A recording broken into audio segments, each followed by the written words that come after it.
Hello and welcome back to 30 Days to Learn Photoshop. This is day 14, the clone stamp and pattern stamp tools. I'm Ben Gribbin, and in today's lesson we're going to consider clone stamp techniques and options, and we're also going to look at the pattern stamp tool. So let's switch over to Photoshop and we're going to show you how the clone stamp tool works. Now, it's a brush based tool, so what we mean by that is you have all the ability to change brush heads, sizing, hardness, just like the brush tool, the art brush tool, the eraser tool.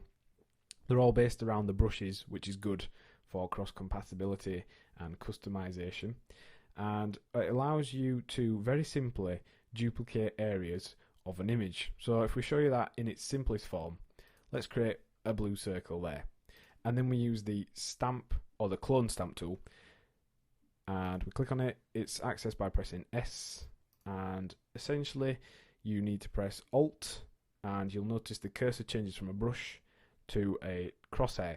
That is where we're going to duplicate the image from, so we can actually set the area we want to duplicate. In this case, we want to duplicate from the center of the circle, so we'll just roughly align that and then click, and that's now going to duplicate our image from there.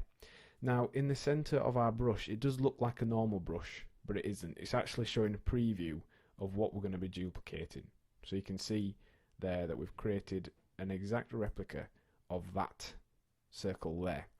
If we reset our cloning area from that circle again, we can then offset it, go over here, and we can do the exact same thing again, only this time if we go over to the right, because we've already got two circles there, it will clone that, and if we go over again, it will clone that circle, and if you let go of the mouse and keep going, it will just keep cloning and cloning and cloning. So that's the very basics of the tool. How can it actually be used? Well, if you look at this old photograph here, it's been damaged, been torn, it's been ripped, it's faded, and using the clone stamp tool you can actually work your way around an image, recreate, reconstruct areas, and restore a photograph. That's one of the main uses of this tool. So if we just go on to this secondary image, this is one where we've half restored and half haven't. Now this side's had a bit of colour correction applied to it just to make it look a little bit stronger, but you'll see from the original to this one we've recreated corners, we've removed tears, we've repaired areas that actually technically didn't exist. So for example, in this hairline of the chap here, there's no hair in this white gap, and yet on our restored version it would appear as though he's got a fine head of hair with no seaming joints or seams. So that's done by using the clone tool, and let's just demo that for you so you can actually see how it works and start repairing photos of your own. Now it's got a wide range of options along the top. You can change your brush, as we've already said, change the hardness. In general, if you're repairing photographs and things like that, turning the hardness down helps to just blend in and also hide what you've been repairing. And for really tricky elements and things that you want to repair, you can change the flow and opacity as well, so you can just have superb fine control over how much it's going to be blended in. And also this option here for the layer you are selecting it from, if you do all layers it will actually clone an entire layer, whereas sometimes if you've got a couple of layers, for example, let's say we've got blue circle on one layer, we'll create another layer and put a red circle on it. If we have it set to the layer we're on now, so current layer, we can duplicate the red square, not the blue one. But if we set it to all layers, we can duplicate the blue square circle and the red circle. So that's what that option does. That's handy when you've got multiple layers. So let's jump in and start repairing some of these cracks and tears and things.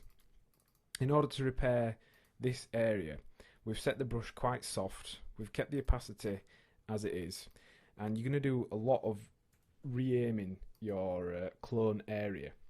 So we're going to start by fading in the hair with this crack, and this is all the clone stamp is doing really, sort of hiding, blending and merging elements together. And it does take a little bit of practice, a little bit of getting used to the idea, but all you need to do then, once you've got the hang of it, is just start painting out areas that you don't want to keep, and retaining and sometimes creating detail from elements of the photograph that technically don't exist.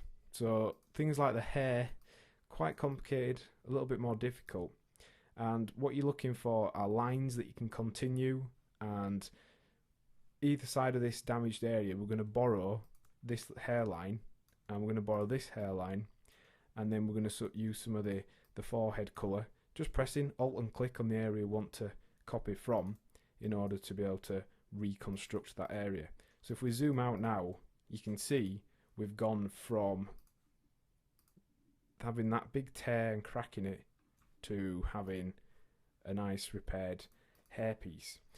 And then you'll notice on our restored version we've actually created a corner and removed all those cracks. So how did we do that?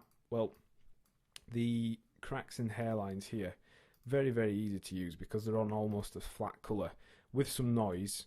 That's not a problem with the clone stamp tool because it's able to just replicate the noise, and because noise is such a busy thing, it does just fade into each other anyway. So we can just keep reselecting the area we're copying from and then painting over the cracks, the hairlines and all those things. But if we want to recreate the corner, it's a little bit more tricky. You're going to need to make use of the preview. So click the horizontal line in our crosshair roughly along the edge of the top piece where we have some solid top of the photograph, and then we're going to extend out beyond here and create the line where we imagine the photograph would continue.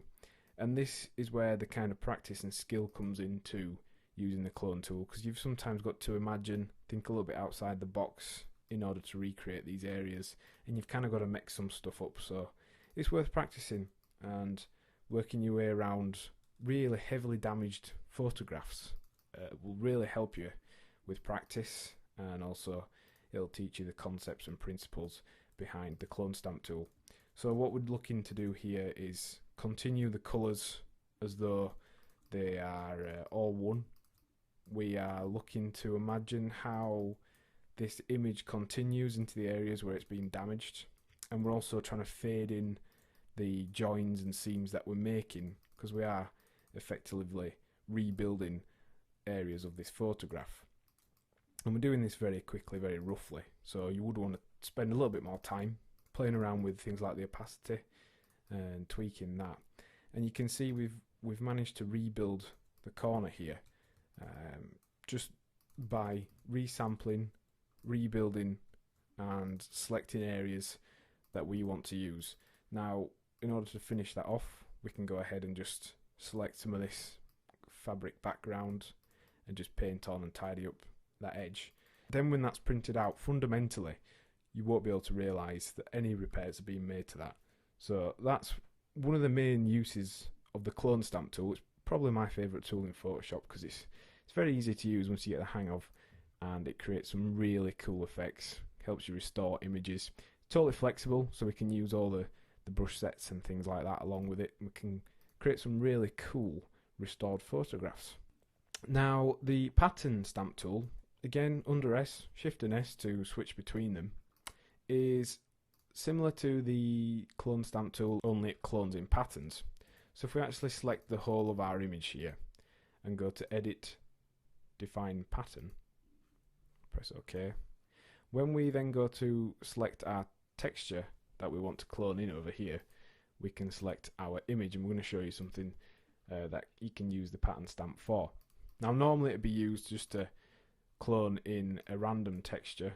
You can see Photoshop has lots of textures already built in, so you could just paint over and add in textures and things like that. But if we set on the impressionist setting and use a combination of different brush heads and different strokes of varying length, we can actually make a sort of what appears to be, let's just put it onto our photograph texture, what appears to be a hand-drawn painting. So just clicking on one spot would create hopefully a pretty decent strong colour of that area, but then painting in the shapes and outlines with longer strokes helps start to build up this appearance that our image is created using oil pastels or is a painted photograph. So it's a cool effect. It takes a little bit of time to get used to, but with a little bit of practice and time, you can create images that look as though they've been painted by hand, and you can create very convincing, very good effects using this tool. So it's quite handy for doing things like that, and also just cloning in general patterns and shapes over the top of our images. So what have we learned in today's lesson? Well, we've looked at how to use the clone stamp to duplicate images, and also how we can use it to repair photographs. And we considered how we can use the texture clone tool to create a faux painted image, and also how we can use that to apply textures to files. And your task for this lesson is to find an image which has dust specks, which has tears or damage, watermarks, things like that, and experiment with removing the blemishes using the clone stamp tool. Next time on 30 Days to Learn Photoshop, we're going to look at the Magic Wand tool. Thanks for listening.